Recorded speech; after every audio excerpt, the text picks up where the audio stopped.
Hey guys, today I'm going to show you really quickly how to make a nice and simple omelette. So in my bowl I've cracked some eggs, I've cracked 2 eggs, I've also added in a bit of a dash of the milk and I have sprinkled in some seasonings. I've used crushed chili, salt and pepper.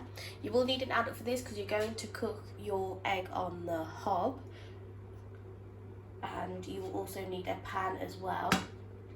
And in my pan I've just sprayed some oil.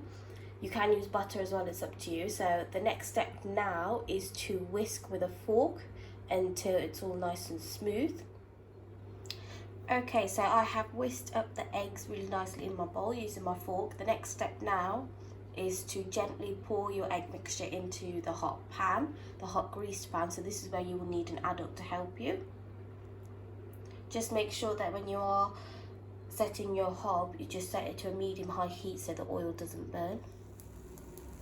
Okay, so when your omelette looks like this and you can easily scoop it from the side, now it's time to flip it. And once you have flipped it, it should look golden brown on one side. If you just wait a couple minutes for it to be golden brown on the other side, you can then turn the hob off and serve it. You can have this for breakfast, in a breakfast wrap, or you can even have it for lunch, it's up to you. And I will see you next time.